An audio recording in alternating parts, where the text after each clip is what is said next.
कभी कभी रिश्ते एक झटके में नहीं टूटते। पहले भरोसा कम होता है, फिर हिस्सेदारी की लड़ाई शुरू होती है और आखिर में वही दोस्ती दुश्मनी की मिसाल बन जाती है। एक कहावत है, जहां साथ सफर लंबा हो वहां मंजिल से ज्यादा मायने रिश्तों के होते हैं। लेकिन जब वही रिश्ता कारोबार से टकराए तो दोस्ती भी सौदे में बदल जाती है। महाराष्ट्र के पुणे के अकुर्डी में आज भी एक ऐसी दीवार मौजूद है जिसे सिर्फ ईंट पत्थर की दीवार कहना शायद पूरी कहानी नहीं बताता।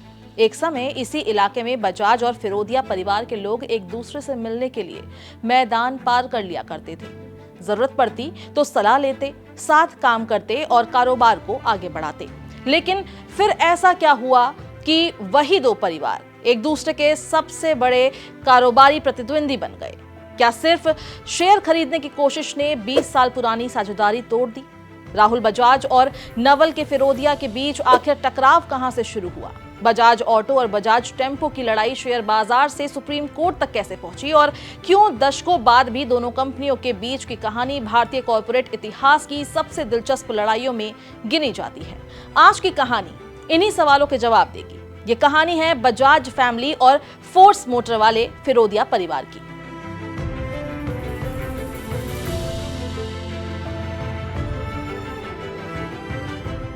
कहानी की शुरुआत नवल के फिरोदिया से होती है। नवल के फिरोदिया का जन्म 1910 में हुआ था।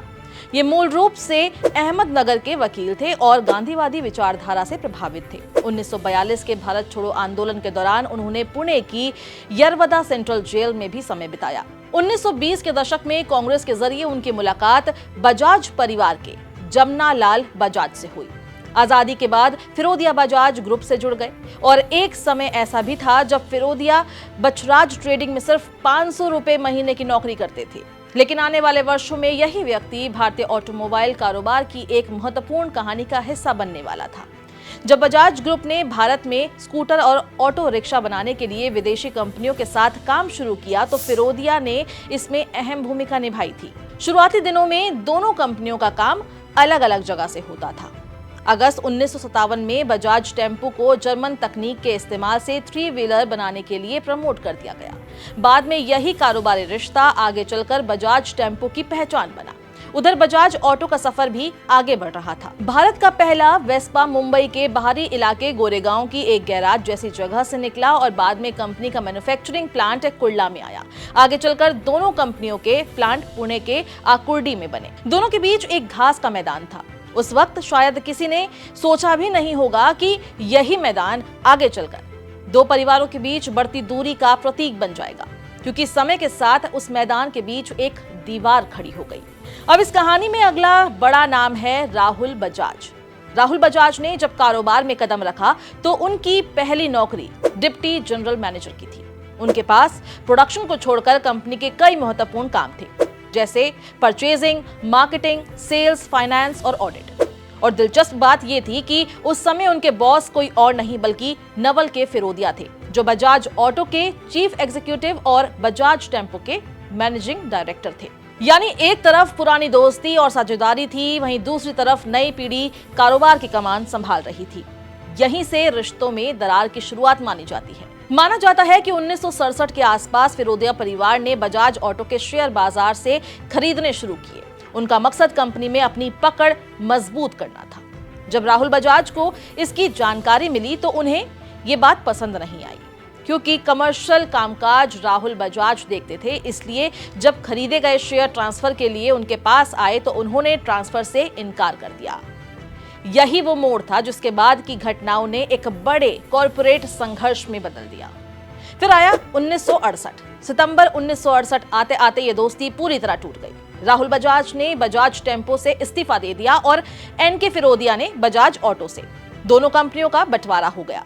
फिरोदिया के हाथ बजाज टेम्पो आई, जो अब फोर्स मोटर के नाम से जानी जाती है, और बजाज परिवार के पास आया बजाज ऑटो। उस समय दोनों ही कंपनियों की सालाना बिक्री लगभग 70 मिलियन भारतीय करेंसी में अगर हम बात करें तो ये करीब 7 करोड़ रुपए थी। लेकिन दिलचस्प बात यह थी कि बंटवारे के बाद भी दोनों पक्ष पूरी तरह से संतुष्ट नहीं थे। फिरोदिया परिवार को लगता था कि बजाज ऑटो को खड़ा करने में उनका बड़ा योगदान रहा है और उसका भविष्य ज्यादा मजबूत है। वही बजाज पक्ष की अपनी सोच थी। दोस्ती अब औपचारिक तौर पर टूट चुकी थी, लेकिन असली लड़ाई अभी बाकी थी। बजाज ऑटो पर नियंत्रण की लड़ाई शेयर बाजार से लेकर बोर्ड रूम तक चलती रही। फरवरी 1968 तक उपलब्ध आंकड़ों के मुताबिक फिरोदिया समूह के पास लगभग 23% और बजाज समूह के पास करीब 28% हिस्सेदारी थी। इसके बाद बजाज समूह ने अपनी हिस्सेदारी बढ़ाकर बहुमत की स्थिति बनाई। इस लड़ाई का सबसे चर्चित किस्सा 4% शेयरों की नीलामी का है।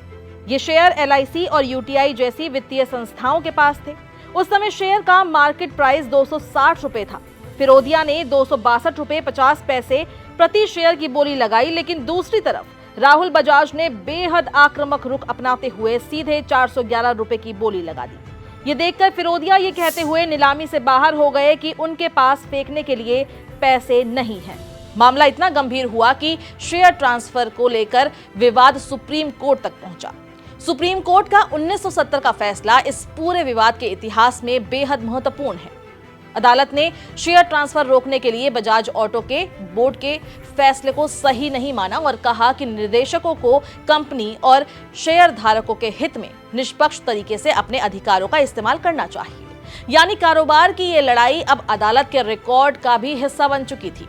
लेकिन क्या ये मामला यहीं खत्म हो गया? इसका जवाब है नहीं। 1980 का दशक आया और दोनों परिवारों की सार्वजनिक बयानबाजी भी सुर्खियों में आने लगी। 1988 में राहुल बजाज ने एक इंटरव्यू में भरोसा जताया कि एक दिन बजाज टेम्पो फिर अविभाजित बजाज ग्रुप का हिस्सा बनेगा। फिरोदिया की तरफ से इसका जवाब एक मशहूर महाराष्ट्रियन कहावत के जरिए आया, कौवे के कोसने से बैल नहीं मरता।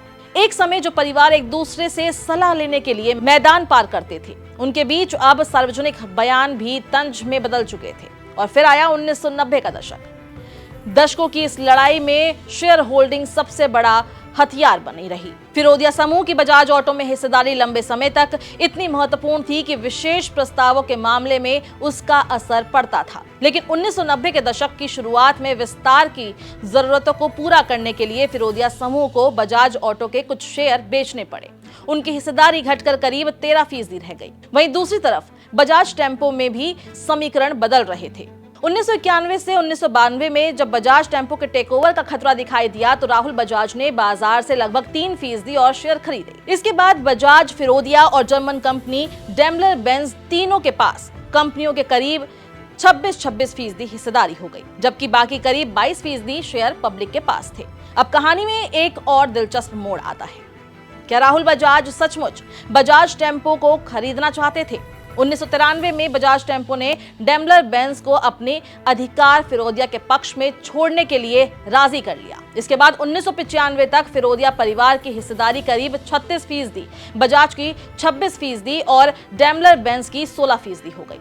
1995 में बजाज टेम्पो की बिक्री 5.65 बिलियन रुपए यानी करीब 565 करोड़ रुपए थी।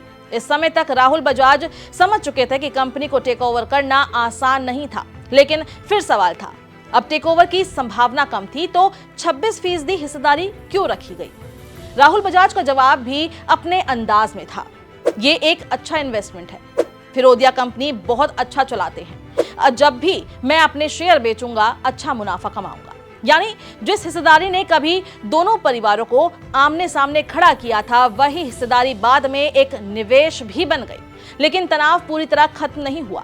26% हिस्सेदारी का मतलब था कि राहुल बजाज के पास विशेष प्रस्तावों को रोकने की ताकत बनी रह सकती थी। इसलिए दोनों परिवारों के बीच कारोबारी शीत युद्ध की कहानी लंबे समय तक चलती रही, यानी कोल्ड वॉर।